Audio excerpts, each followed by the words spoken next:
What's good, YouTube? It's your main man, AB the Hero, back again with another video. And in today's video, we're going to watch a press conference, a media availability with Patrick Beverley, who just joined the Los Angeles Lakers. And Pat's going to keep it real, and we're going to analyze it and talk about it. Let's just get into it. Triple B's! AB the Hero. Back at it, baby.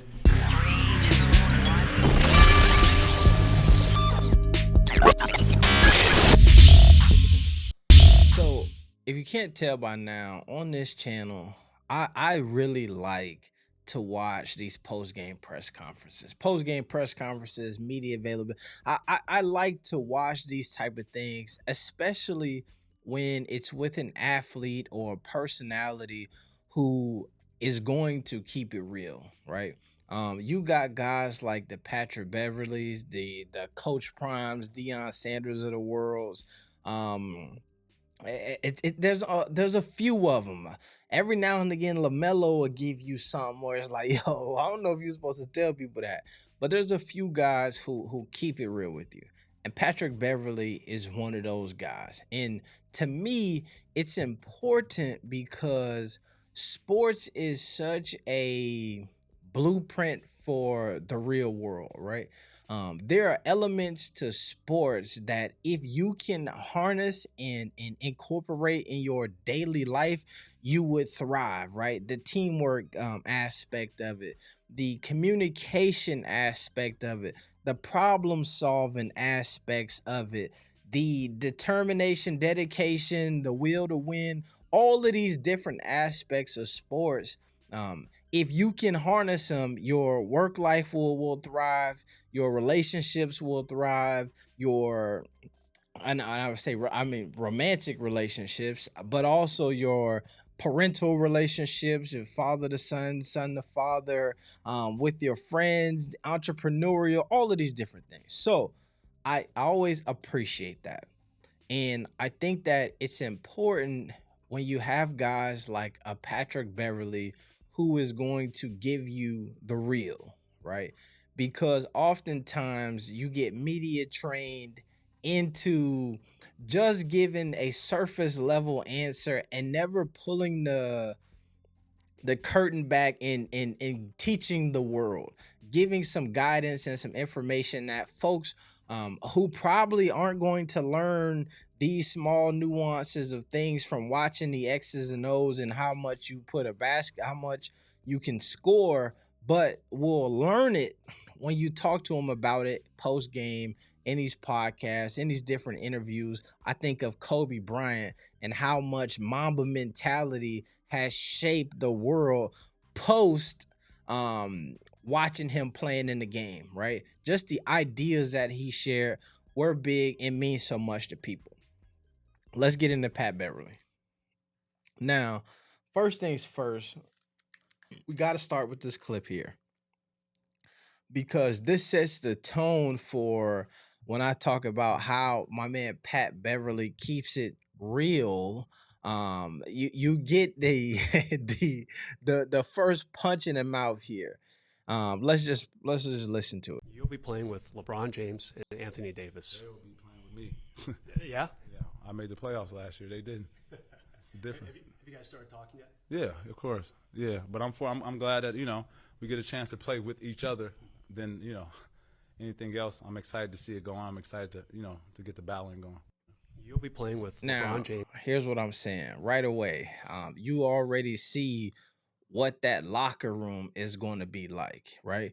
You already get a glimpse of what type of accountability will be had amongst teammates. You already get a glimpse of the types of banter that folks are going to be having in that locker room and how they're going to challenge each other. Because Pat is right. This Los Angeles Lakers team of the last couple of years is not the same Los Angeles Lakers team that we watch be able to hang all of those banners.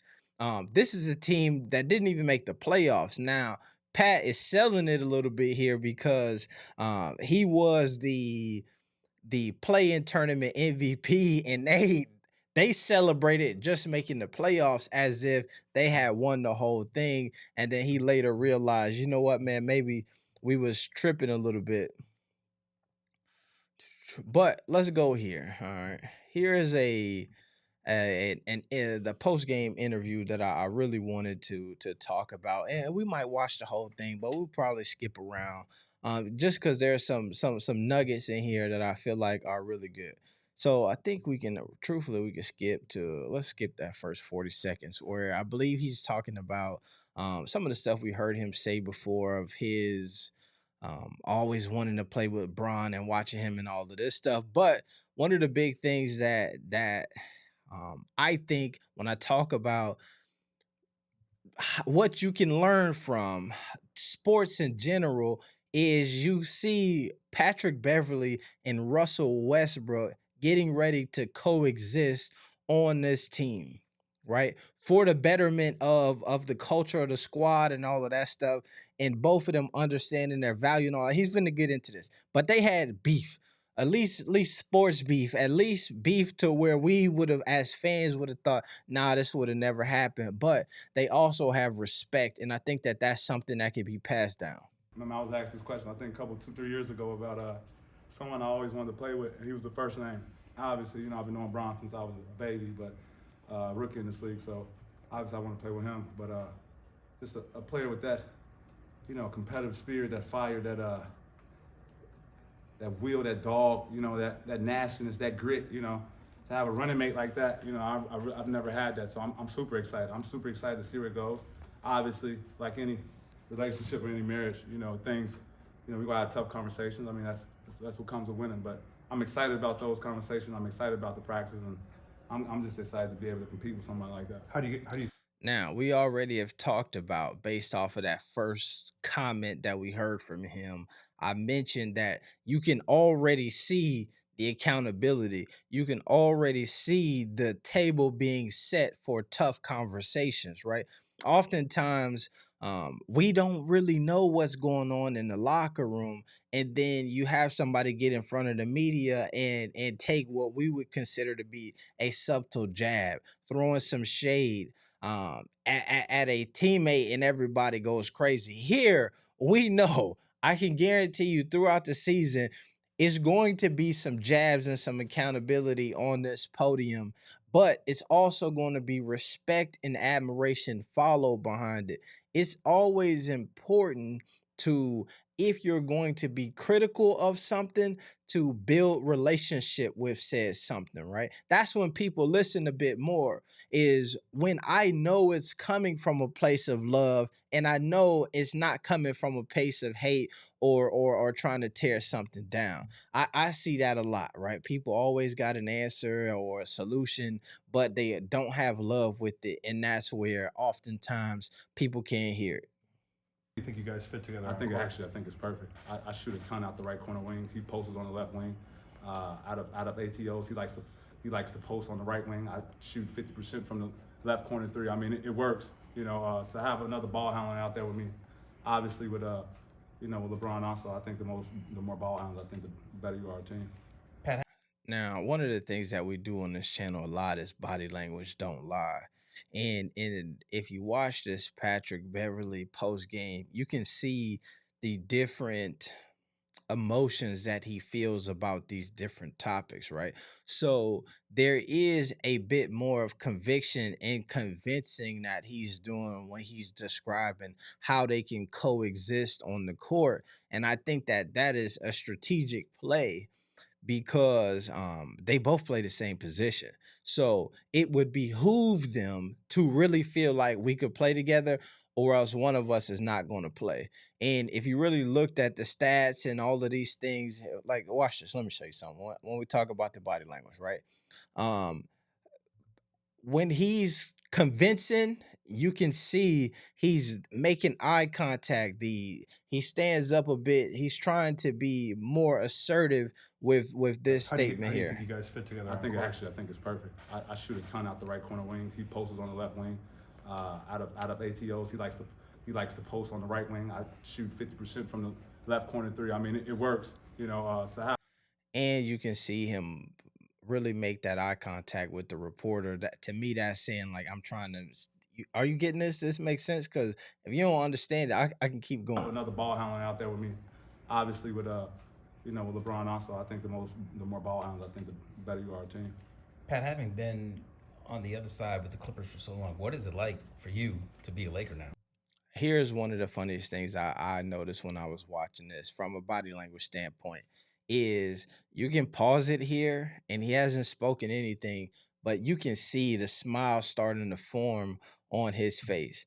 This ideal of being a Laker now, definitely means something to him, and you can see it right here. And there's only a few times where you get a genuine like I'm excited about something smiling here. No, It it's is. very different.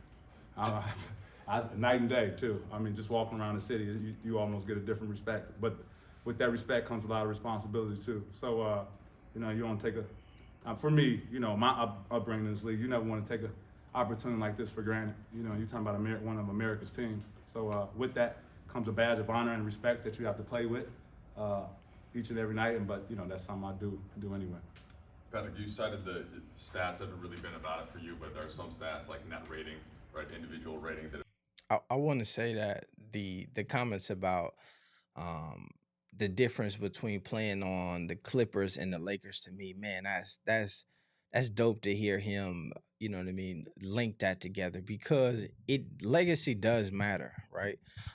You can take that Clippers team who in the most recent years has had much more success than this Lakers ball club, but it points out that tradition and legacy and being able to do it over a long period of time matters. And when I talk about this a lot on this channel, and we talk fatherhood and we talk information being passed down from generation to generation, and you see what the legacy does for you, right? A Lakers team who maybe won a championship a few years ago, but literally have been down bad for a while. But when you join that and you put that Los Angeles Lakers on your chest, people look at you different, right? So I think about I remember being in high school and my brother went through there first, and at some point they called me Little Doug, right? I know other guys who brother came through there first, and we know, oh, you such and such brother. Yeah, you come over here and play varsity. Oh, you such and such, come on, yeah, you with us. That legacy and having something lay the groundwork before you get there matters and is always important because it allows the folks coming after you to just walk into the room with their chest held high and people already know what the deal is. Have always been really high for you on your team when you're on the court. How do you think that works with the will factor that you explained, and how do you think with this specific group of Lakers teammates, like how do you think that could impact a team that had some issues in various ways last year? I mean, I think it's a whole new start. Obviously, when it comes to, net rate, I don't know a lot about all that, but Basically, the team's better when you're on the court.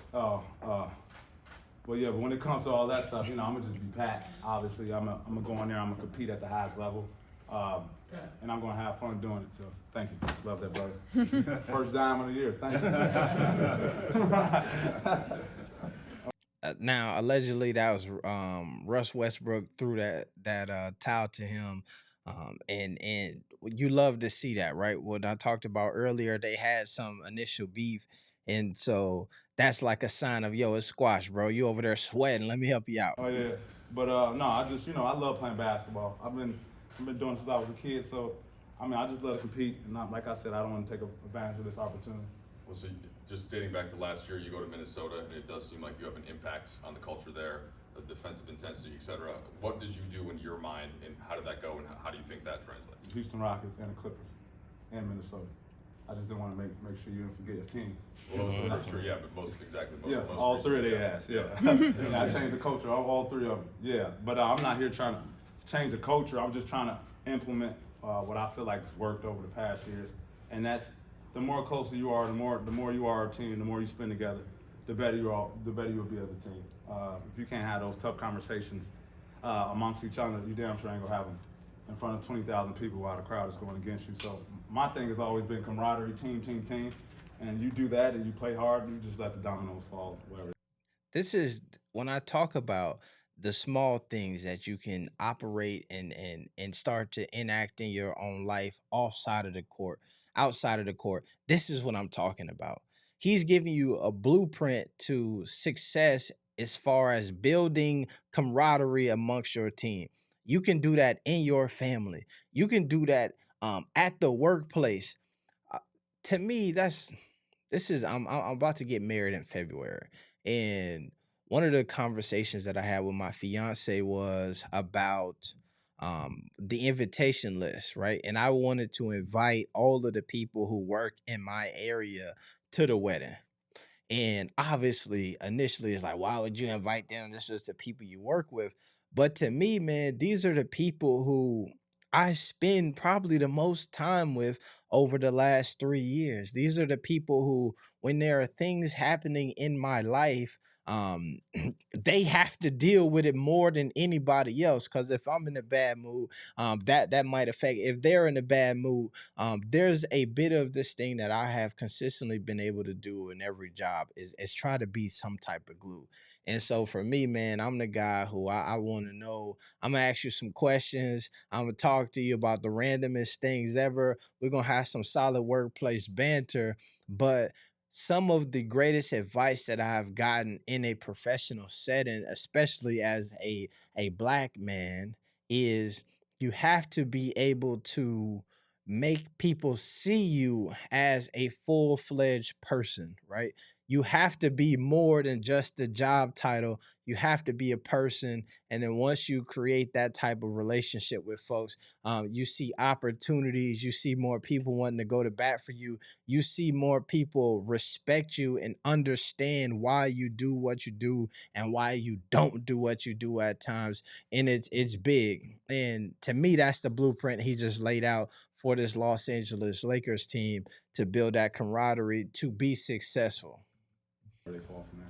Pat, you talk about the difference between being in LA as a Laker versus Clipper, but along the lines of what you were just saying, like their marketing, their identity is so much built on you and the people in the back, and you can climb.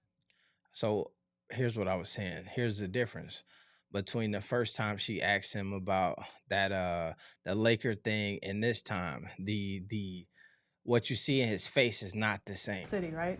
Like, is it a trip for you at all to have to face sort of You can hear her trying to position it like a joke or something something. that you helped but build? Take him a second. No, I think it comes with the territory.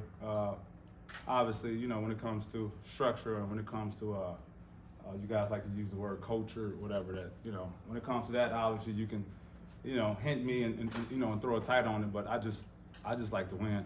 I pride myself in never ever missing the playoffs. Like I pride myself in little stuff like that. To people it might not be a big thing, but for me that's a big thing, obviously, because I'm not at All-Star every February. So me making the playoffs, me not making the playoffs, that's a big thing to me, and I wear that wholeheartedly on my sleeve. So I don't expect that to change anytime soon. When you got dealt to Utah, did you think there was another stop for you perhaps? And then I guess the way that the trade happened is, I was in the Midwest when it happened. It was midnight. Yeah. It was pretty, kind of talk me through the process of finding out. I think you treat something like I woke up a Laker or something like that. Yeah, obviously the Minnesota trade came out sideways. Obviously no one on my team, we didn't expect it for that to happen. So I'm preparing like I'm going back to Minnesota. I get a call, you trade to Utah. My mindset. Okay, I got to take Utah to the playoffs. That's just my mindset. You hear things. Obviously, you're on the internet. I'm on the internet. You hear things. You don't know how true it is, and until it finally happens, that's when it really hits you. Like, oh shit. Like, I'm a Laker. So when we got that call or whatever. The guy, whoever put it out, Woj or whoever. It's almost like it's like you want something and it's finally here. And I'm just super excited about it. Like I said, to play with those three guys. And the coaches. His first year, like. I've been with a coach where he coached his first year. Super excitement. You focus on nothing but winning. So, to be able to, go through that whole process again, I'm very excited about it. Miriam hinted at this, but Houston, especially when you were there, was building something, right? All right. Here's something I want to talk. I was going to see if they were saying something else, and I know where they're going with this one, but I think he said something important to me is he hangs his hat on being able to make it to the playoffs every year, right? And he says because I'm not going to the All-Star game in February. So my extra game and my accolades and the achievement awards that I'm getting is at the end of the season, right? And it's such a funny dynamic because there are some folks who would rather have that all-star badge than that end of the season badge, right? And they get that all-star badge and they wear it well, and then we say, but what have you done for me lately? But I also think what I heard from him is something that I don't think a lot of us as fans really appreciate is the acknowledgement for this guy. And I'm gonna go, let's go to the screen here. What I think that people don't appreciate, and I think that Pat Bev acknowledges and is part of what makes him a staple in the league and who he is he's not going to get to the All-Star game. It's not going to happen. He might be a sixth man. He might sneak in and maybe get a defensive or player of the year award at some point. Probably not. But he understands that he brings value to the team, right? People out there can question the value. I remember when Russell Westbrook said, yo, Pat Bev got y'all tricked. Y'all think he playing defense. And I seen somewhere where Pat was talking about how that affected his perception in people's eyes. They was like, yeah, Russ, right. He is just out here tricking us. But you hear the confidence in him, and he understands that if he does his role really well, that the team will be successful. I say all that to say, oftentimes we look at these pros and we look at the Steph Currys, you look at the LeBron James, the Kevin Durant's, and you see these ultimate players who do everything at an all-star level. They score, they defend, they assist, all of these different things.